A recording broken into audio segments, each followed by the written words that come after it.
пачны такого грунтоўнага дыскурсу. І я таксама хочу нешта сказаць, самы першы слайд, пра гістарычную спадчыну, але пра то, як яна інтэрпрэтуецца, рэінтэрпрэтуецца і манументалізуецца ўрэшце у выглядзе сучасных монументаў. І мне падаецца, гэта таксама вельмі важная тэма, і магчыма, яна будзе дарэчы зараз да гэтай канферэнцыі. Мой доклад называецца «Сучасныя тэндэнцыі беларускай гарадской скульптуры», і засяродзіцца я хачу менавіта на Полацку. І ўсе мы ведаем, якія бурныя палітычныя і гістарычныя падзеі адбыліся на тэрыторыі Беларусі, былой рэспублікі ў складзе СССР за апошнія гады, што яны прывялі да змены дзяржаўных, сацыяльных, культурных прыярытэтаў і каштоўнасцей. І у апошнія дзесяцігоддзі минулага стагоддзя якраз складаная эканамічная сітуацыя і распад, ці можна наступны?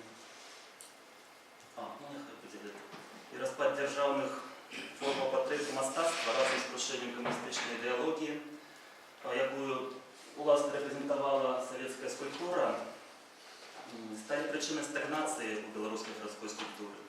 Аднак ужо ў сярэдзіне нулявых гадоў паралельна з палітычнай і эканамічнай стабілізацыяй, так званай, на хвалі будаўнічага і рэстаўрацыйнага буму. Рэстаўрацыйнага таксама, магчыма, трэба ў Польску заключыць. У гарадскім асяроддзі сталі з'яўляцца новыя пластычныя аб'екты.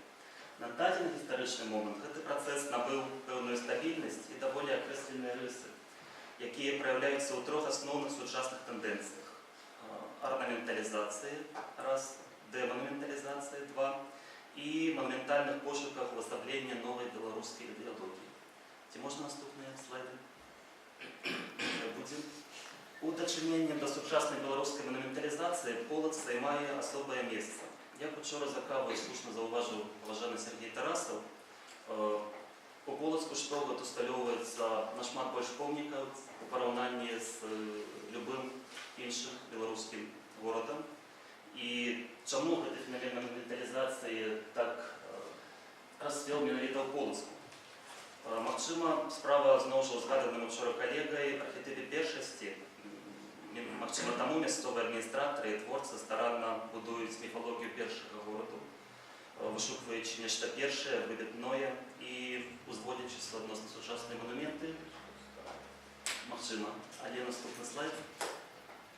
Але звернемся да вось гэтых самых тэндэнцый сучасных і пачнем, мусіць, да манументалізацыі. Хоць дзякуючы менавіта ёй беларуская сучасная скульптура як бы зашла з п'едэсталу і наблізілася да гледача.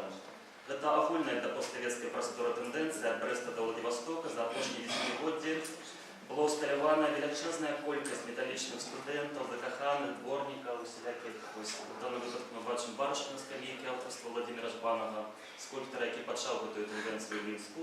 І гэтая праца была ўсталявана ў Мінску ў 1998 годзе. І існуе шэраг іншых творцаў, такіх як Віктор Попов, Вадим Мацкевич, Александр Прохаров, дарэчы, якія размяшчаюць свае творы без пастаментаў прама ў гарадскім асяроддзі. Чаму гэтая тэндэнцыя возникла? Калі вельмі спрашчаць, то нагоды, пэўныя даты для ўсталявання помнікаў засталіся, а ідэалагічны змест сышоў.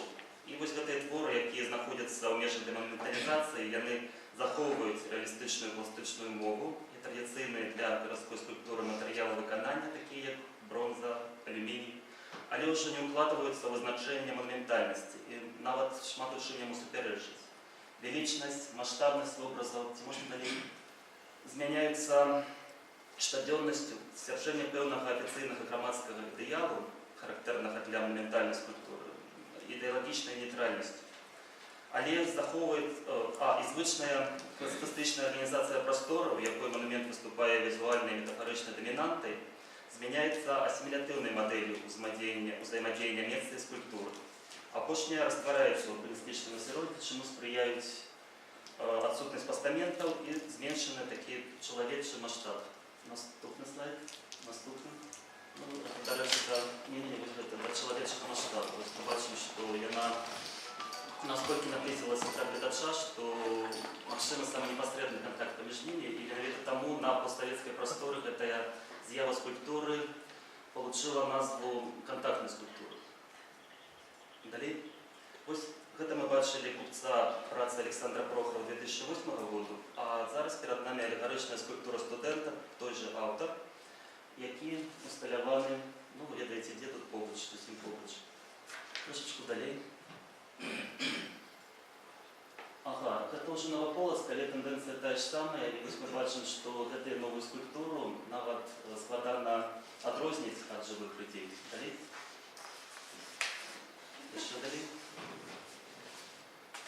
Добра, з гэтай тэндэнцыяй разабраліся, зараз наступны слайд, будь ласка.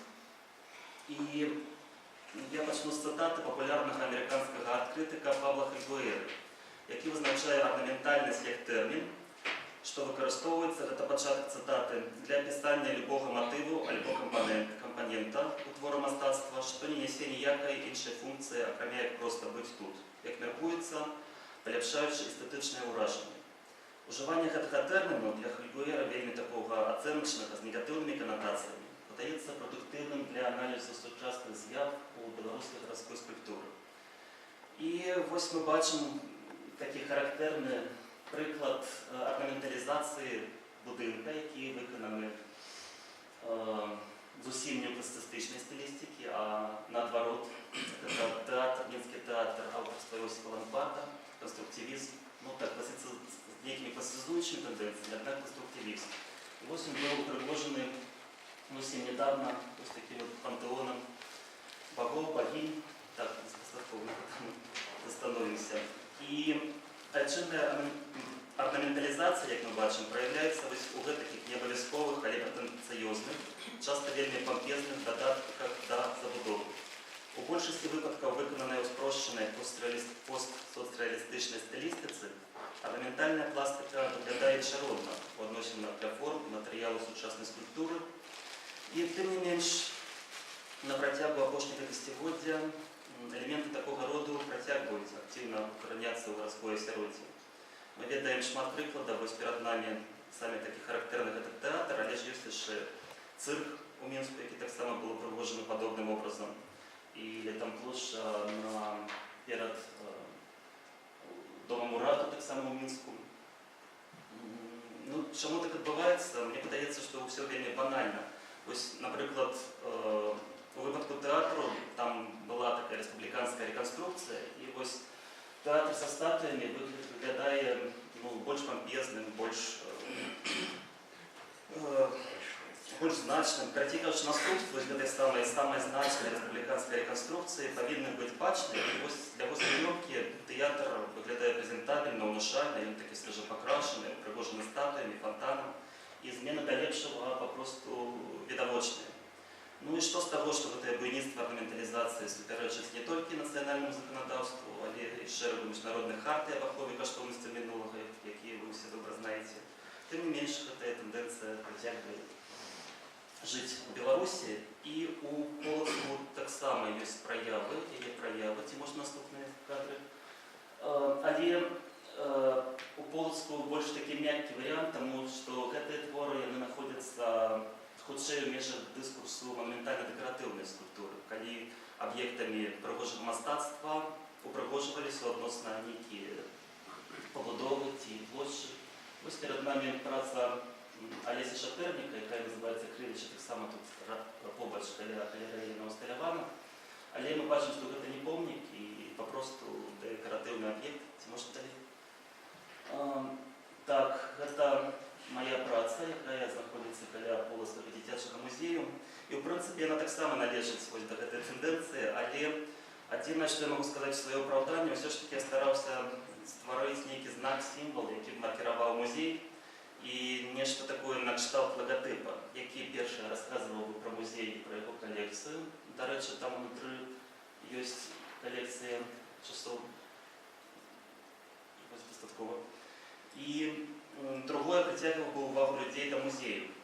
І часы першапачаткова меркавалася зрабіць сапраўднымі. Яны павінны былі ісці, і людзі маглі бы глядзець на час, і гэта быў бы хутчэй функцыянальны аб'ект, чым дэкаратыўны.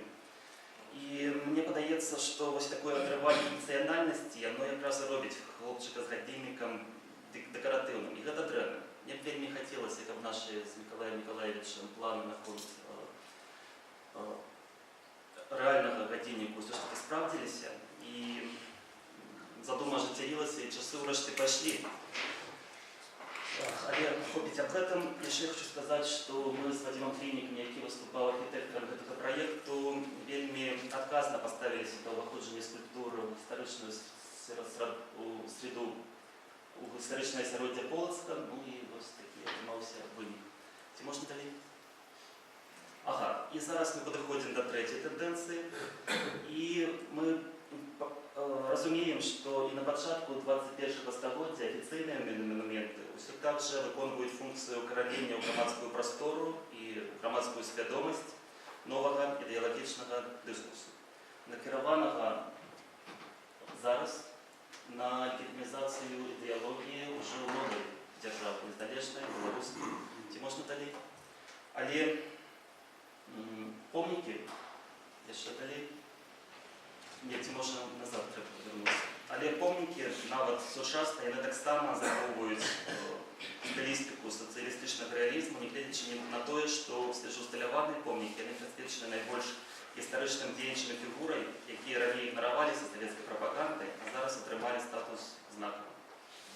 І тут нездарма паказаны помнік Леніну аўтарства Манізера, які знаходзіцца ў Мінску, а потым, ці можна, як у Колас, які таксама ў Мінску на плошчы Коласа сядзіць, таму што замежнікі, якія да нас прыязджаюць, я не першы раз слыхаў гэтае меркаванне, яны пытаюцца, чаму гэта Ленін сядзіць у вас на плошчы. І мне падаецца, што гэта ілюструе праблему з усёй ашалівнасцю. Сапраўды, па пластыцы немагчыма адрозніць героя нацыянальнага ад героя сацыялістычнага коммунистычнага. Дети, когда спрашиваешь у них, кто это, они первый вариант ответа говорят Ленин. Да, сапраўды. Ты говоришь, что ты белорусский писал? Дети зараз Ленина не ведают. Не ведают. Ну это может в полных семьях, мне подается. Ну, як бы то не было, мне падаецца, што нацыянальныя героі павінны адлюстроўвацца нейкімі іншымі сродкамі. Прошу прощения. Версия, да? Это поколение, это дедушку Ленина. Ну, як бы то не было, на новыя помнікі, якія прысвечаны новым героям, таксама ёсць і Полацк. Ці можна? Яшчэ? Гэта у якасці прыклада, вось, напрыклад, Янка Купала ў Маскве, свежаўсталяваны, і таксама нешта сацыялістычнае, ёсць далей. Аўтары Сергея Гумилевскія. Гэта помнік Караткевічу у Киеве, там, дзе павінны быць ілюстраваны малады хлопец, ён там быў яшчэ студэнтам, і вось менавіта адтуда гэтая сувязь з Дняпром, з зямлёй, там закахаўся ў паэзію, літаратуру, але ж павярнуўся ў Киев з такім вось дзедушкам у крысным свеце. Гэта, мне падаецца, таксама заходзіць вось сучасных абставін, такіх постсацыялістычных. Ці можна далей?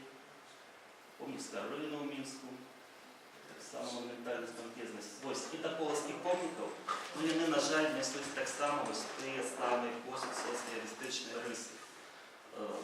Такая традыцыйная рэалістычнасць, статычнасць, якая мае карані ў класіцызме, якога нарэшце вырас сацыялізм, прысутнасць абавязковых атрыбутаў, там стол, лаўка, перо. Карацей кажучы, вобраз раскрываецца праз акумуляцыю дэталей.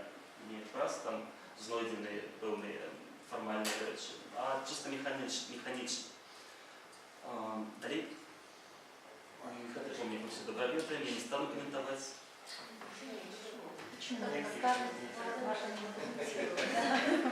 Здаецца, ўсё і так зразумела.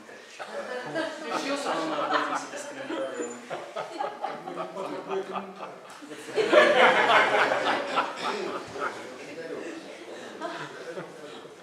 Сапраўды прыкра, што такія факты, яны прысвечаны выбітным людзям, і тым не менш. Ці можна далей ўсё ж? Ага, і вось гэты помнік, які прэтэндуе на такую іканічнасць і на рэпрэзентацыю Полацка увогуле. Ну, таксама ён нясе нейкую сацыялістычную спрошчанасць, дэталізаванасць і нават пэўную гамагеннасць вобраза князя увогуле. Так? І вось усё гэта ідзе аўтара манумента ўсё ж такі да спрошчанасці і кітчавасці. Ну, я зноў ж не буду шматовски спраняцца на гэты пункт. Калі будуць пытанні, я гатовы адветіць вельмі падрабязна. Я так разумею, што часу не шмат, таму мы перейдзем да наступнага слайда. Ага.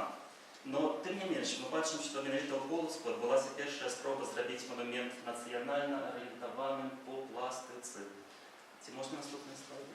Гэта фрагменты з працэдуры усталявання дойліда Іоанна у 2012 годзе. І мы бачым аўтарства Александра Шапо. І мы бачым, што агульнённая фігура дойліда нагадвае нават храм традыцыйны, які ён трымае ў руках. І па стылістыкі дасылае нас да зашмат гэта полісемантычна такая атрымліваецца пластыка, таму што тут можна убачыць і там нейкія адгалоскі віцебскай мастацкай школы і алюзіі да старажытнай скульптуры драўлянай, магчыма, але ж гэта ўжо не той самы сюррэалізм, які значна скампраметаваны з савецкімі монументамі, прэзентацыі савецкіх ідэалаў. Гэта нешта іншае і нешта, мне падаецца, вельмі нацыянальна укаранёнае. Ці можна далей? І вось тым больш прыклад, што на месцы, дзе ў прынцыпе мог бы стаяць гэты памятнік, які быў толькі што паказаны, зараз стаіць даволі тыповы і рэалістычны. Вось такі вось монумент, вы яго, магчыма, учора бачылі. Так, але што я хочу сказаць напрыканцы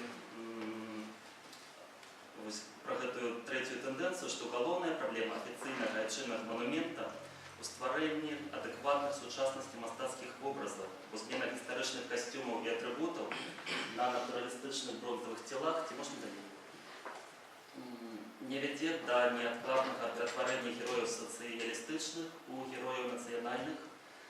Наадварот, за перабольшанай увагі да гістарычных атрыбутаў і другасных дэталяў у частцы свежаўстаноўленых твораў гіпертрафаваны гістарызм абарочваецца кітчам.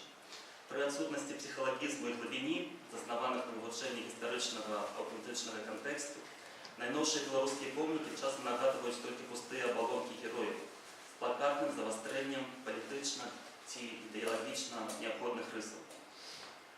Ну і крышачку пра полацкую спецыфіку, таму што, сапраўды згаджаючыся з паважаным Сергеем, помнікаў у Полацку усталявана вельмі шмат, і сярод іх ёсць удалыя. Вось, напрыклад, помнік літары У. У 2003 годзе ён быў адчынены на бульвары Карла Маркса, аўтар палачанін Ігор Кружалов. Ён зроблены з вельмі дэмакратычных матэрыялаў, гэта чугун, прыродныя валуны, бетон. І тым не менш твор сапраўды першы ў Беларусі прыцягвае да сябе ўвагу менавіта арыгінальнасцю ідэі. І цікава, што ён неаднаразова прыгаданы і яшчэ будзе прыгадвацца сродкамі масавай інфармацыі, і дзякуючы гэтаму гэта такі турыстычны лэндмарк, які трымала існуе ў нацыянальнай інфармацыйнай прасторы і правакуе чынных турыстаў і мовазнаўстваў на візіт менавіта ў Полацк. Такім чынам, тут мы бачым, што ідзея галоўная, а сам твор успрымаецца як фіксацыя. Гэта да удалых прыкладаў. Ну і наступны прыклад, гэта яшчэ літара У, і наступны, вось такі монумент таксама ў Полацку ёсць.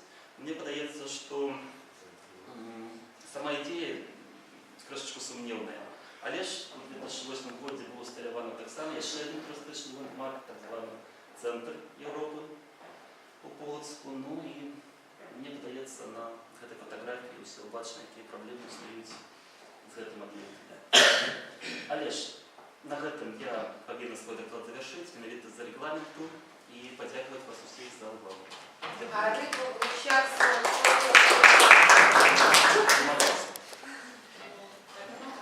Но гэта добры твор.